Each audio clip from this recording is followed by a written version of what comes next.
વડોદરા શહેરમાં આવેલી મધ્ય ગુજરાતની સૌથી મોટી હોસ્પિટલ એસએસજી હોસ્પિટલ અહીં દર્દીઓ આવે છે આરોગ્ય સુધારવા માટે, પરંતુ અહીંની પરિસ્થિતિ એવી છે કે દર્દીઓનું આરોગ્ય વધુ ખરાબ થાય. આવું એટલા માટે કહેવું પડે કારણ કે ગંદકીનું સામ્રાજ્ય જોવા મળે છે.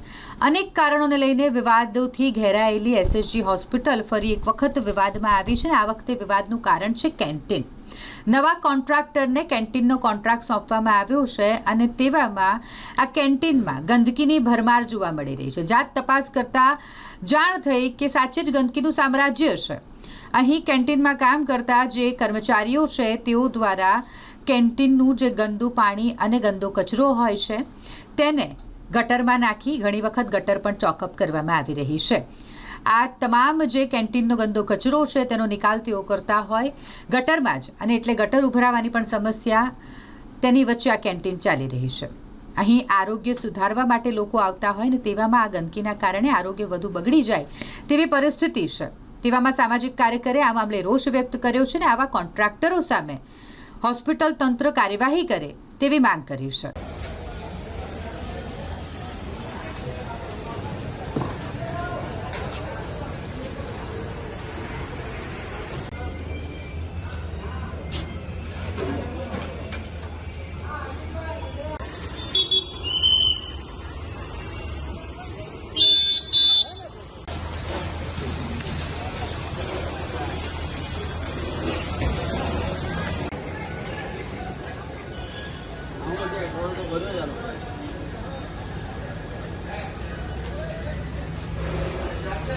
कैंटीन यहाँ से मैं वहाँ डालने जाऊंगा. हमारे पास इतना डस्टबिन है तो मैं उधर डालूँ. यहाँ पास में कोई कैंटीन नहीं है. अरे वहाँ कैंटीन का कोई कचरा है मेरे को दिखाओ ना. कैंटीन का कोई फूड पैकेट पड़ा दिखाओ मेरे को. अरे दिखाओ ना, कैंटीन का दिखाओ ना मेरे को. कौन सा पैकेट है क्या? ये हमारा है क्या? मतलब ये कचरा जो हॉस्पिटल का होगा कुछ भी, मेरे को लेके आ जाओ. क्या बताया आपको? ऐसा ने फोन करके क्या बताया? वो तो बोले सही से आप बात करो भाई, हमारा थोड़ी हो, हमने थोड़ी डाला हुआ. पूछ के आए, आपको क्या बोला ऐसा? अरे भाई वो मेरा है डायरेक्टली, तुम मेरे से पूछ रहे हो. मैंने डाला हुआ है क्या वहाँ पे? हाँ मेरा है. वहाँ पे कुछ दिख रहा है, फूड पैकेट दिख रहा है. हॉस्पिटल का थोड़ी हो सकता. क्या आपका है कि नहीं? हाँ या ना? आपका क्या है कि नहीं? हमारा है ही नहीं भाई वो.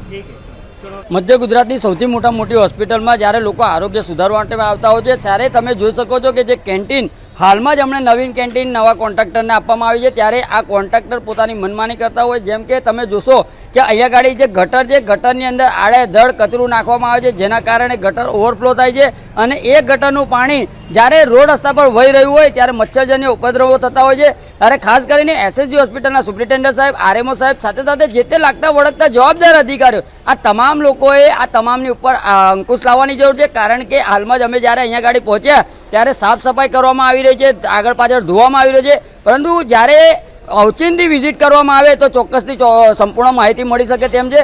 અને હાલમાં જે ગટરોના મળમૂત્રવાળા પ્રદૂષિત પાણી સાથે સાથે અનેક વાત જે કહેવાય છે કે એઠવાડો છે, એ એઠવાડો પણ અંદર નાખવામાં આવે છે. આ ગંભીર વિષય છે, એને ધ્યાનમાં રાખીને તાત્કાલિક ધોરણે નોટિસ ફટકારવામાં આવે અને આવા કોન્ટ્રાક્ટરોને બ્લેકલિસ્ટ કરવામાં આવે તેવી અમારી માંગ છે. એકચ્યુઅલી આ જે ગટર છે, ગટરની લાઇન છે, એ તમે પીઆઈયુ વિભાગને પૂછશો તો પીઆઈયુ વિભાગ પણ તમને કહેશે કે આ સીધી જે કેન્ટીન છે, કેન્ટીનથી સીધી મેઇન ગટર અહીંયા ગાડી આવે છે અને આ ગટર અવારનવાર ભરાઈ જતી હોય છે.